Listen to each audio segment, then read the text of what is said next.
নির্বাচন নিয়ে যে চাপ আছে এটা পারসেপশন।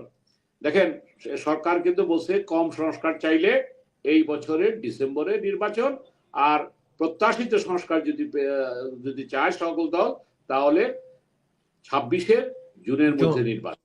মোদী তো নিজেই বলেছে যে 16 ডিসেম্বর তাদের বিজয় উৎসব। তারা বলে নাই কিন্তু আমরা যে 30 লক্ষ শহীদের রক্তের বিনিময়ে, 2 লক্ষ মা বোনের ইজ্জতের বিনিময়ে, আমাদের শত শত মুক্তিযোদ্ধাদের আত্মাহুতির বিনিময়ে এই দেশটা যে আমরা সোনালী সূর্যকে আমরা ছিনিয়ে এনেছিলাম, এই কথাটা ভারত স্বীকার করতে চায় না। এই সরকার কিন্তু মোটামুটি একটা ধারণা দিয়েছে নির্বাচন কবে হবে, যদিও সুস্পষ্ট রোড ম্যাপ দেয়নি। ভারতের সেনাপ্রধান টুইট করে বলেছেন যে বাংলাদেশ এবং ভারতের সাথে সম্পর্কটা ঐতিহাসিক এবং পারস্পরিক নির্ভরশীল, সুতরাং এইখানে নির্বাচিত সরকার ছাড়া কোনো স্থায়ী সমাধান হবে না। আমরা বিশ্বাস করতে চাই বাংলাদেশ এবং ভারতের সম্পর্ক হবে সমমর্যাদা।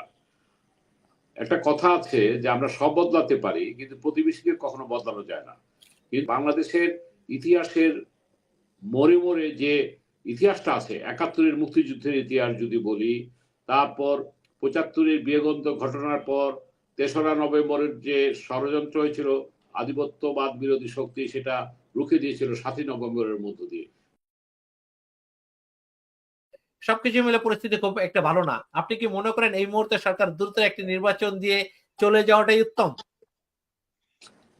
আমি যেটা বলতে চাই যে আপনি যেটা বলছেন সঞ্চালক সাহেব, যে আগামী নির্বাচন নিয়ে সরকার কি কোনো চাপে আছে, দেখেন এই সরকার কিন্তু মোটামুটি একটা ধারণা দিয়েছে নির্বাচন কবে হবে, যদিও সুস্পষ্ট রোড ম্যাপ দেয়নি।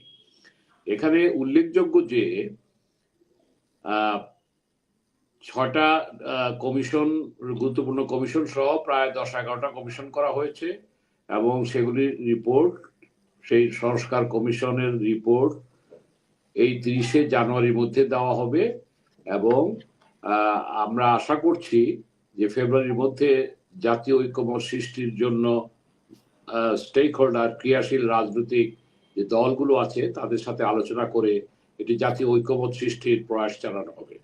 এখানে একটা পারসেপশনের কথা বলছেন, আগামী নির্বাচন নিয়ে সরকার কি কোনো চাপে আছে। দেখেন, যেমন আজকে দুঃখিত, আজকে ভারতের সেনাপ্রধান টুইট করে বলেছেন যে বাংলাদেশ এবং ভারতের সাথে সম্পর্কটা ঐতিহাসিক এবং পারস্পরিক নির্ভরশীল, সুতরাং এইখানে নির্বাচিত সরকার ছাড়া কোনো স্থায়ী সমাধান হবে না। এই আপনি যেমন নিয়ে আসছে সার্বিক সম্পর্ক স্বাভাবিক হবে বাংলাদেশের নির্বাচিত সরকার এলে, এবং এটা উনি অলরেডি তিনি বলেছেন একটি গুরুত্বপূর্ণ একটি স্ট্র্যাটেজিক কৌশল হিসাবে তিনি বলেছেন। বাংলাদেশ একটা গুরুত্বপূর্ণ কৌশলগত অংশ, এটা খুবই ভারতের জন্য এটা খুবই গুরুত্বপূর্ণ, কারণ সেভেন সিস্টার সহ অনেক ব্যাপার স্যাপার আছে যেটা আমরা সবাই জানি, সুতরাং বাংলাদেশের সাথে তাদের সম্পর্ক রাখতেই হবে। তবে আমরা বিশ্বাস করি যে ভারতের যে আধিপত্যবাদী যে চিন্তা চেতনা থেকে অবশ্যই ভারত সরে আসবে। আমরা বিশ্বাস করতে চাই বাংলাদেশ এবং ভারতের সম্পর্ক হবে সমমর্যাদা।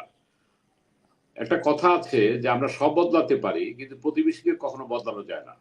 কিন্তু আপনি দেখেন, শ্রীলঙ্কা দেখেন, ভুটান দেখেন, নেপাল দেখেন, শ্রীলঙ্কা দেখেন, মালদ্বীপ দেখেন, আজকে সেখানে ভারতের যে প্রভাবটা ছিল সেই প্রভাব বলয় থেকে আজকে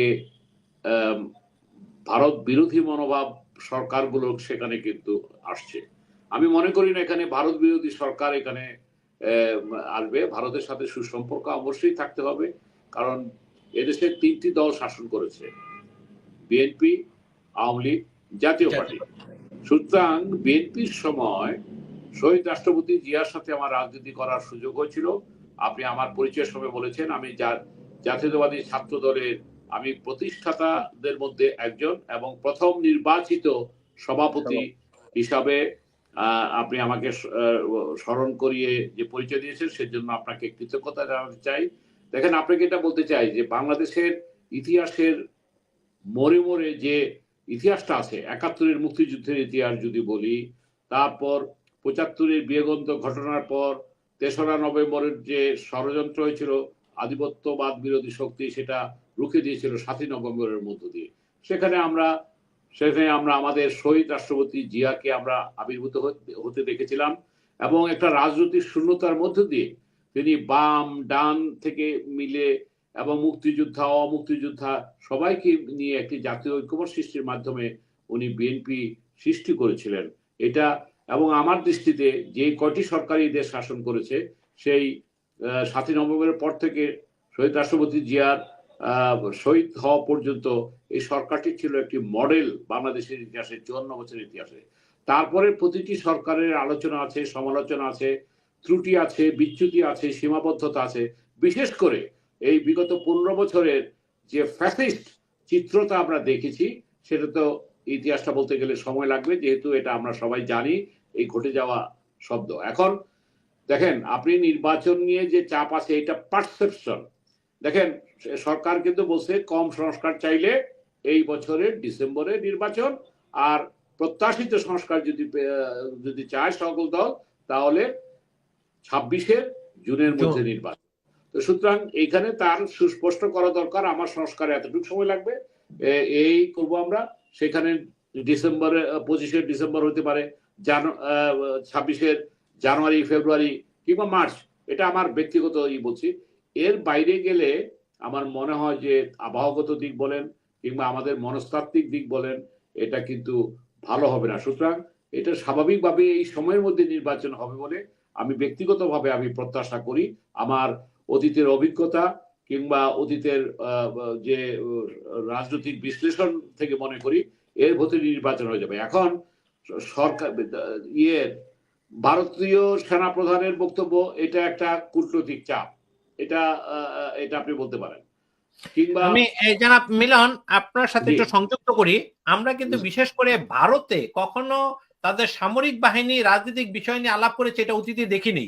এই প্রথম সুন্দর যে আমি এই কথাই বলতেছিলাম যে এই প্রথম এটি কথা বলেছে। এবং আপনি জানেন আমাদের সেনা প্রধানের সাথে ভারতীয় সেনা প্রধানের সেই মানে স্কাইপে যে তাদের একটা যোগাযোগ হয়েছিল, সেখানে 71-এর মুক্তিযুদ্ধের যে ফটোটা রেখে কিন্তু তারা কথা বলেছে এবং সেখানে কিন্তু তারা একটা মেসেজ দিতে চেয়েছে যে আমরা ভারতীয়রা তোমাদেরকে পাকিস্তানি বাহিনীকে, পাকিস্তান হানাদার বাহিনীকে সেদিন পরাস্ত করে আমরাই বিজয় উৎসব করিয়ে দিয়েছি। অর্থাৎ মোদি তো নিজেই বলেছে যে 16 ডিসেম্বর তাদের বিজয় উৎসব, তারা বলে নাই কিন্তু আমরা যে 30 লক্ষ শহীদের রক্তের বিনিময়ে, 2 লক্ষ মা বোনের ইজ্জতের বিনিময়ে, আমাদের শত শত মুক্তিযোদ্ধাদের আত্মাহুতির বিনিময়ে এই দেশটা যে আমরা সোনালী সূর্যকে আমরা ছিনিয়ে এনেছিলাম, এই কথাটা ভারত স্বীকার করতে চায় না। তো সুতরাং আমি যেটা বলবো, তারা স্বীকার করুক আর না করুক, আজকে আমরা এই দেশটা স্বাধীন করেছি। স্বীকার করতে হবে ভারত আমাদের প্রতিবেশী রাষ্ট্র হিসাবে সেদিন আমাদেরকে সহযোগিতা করেছিল। এখন যদি সেখানে তারা তাদের বিজয় উৎসব মনে করে তাহলে এটা আমাদের অনুভূতিতে আঘাত লাগে। ধন্যবাদ জানাব গোলাম সারোয়ার মিলন।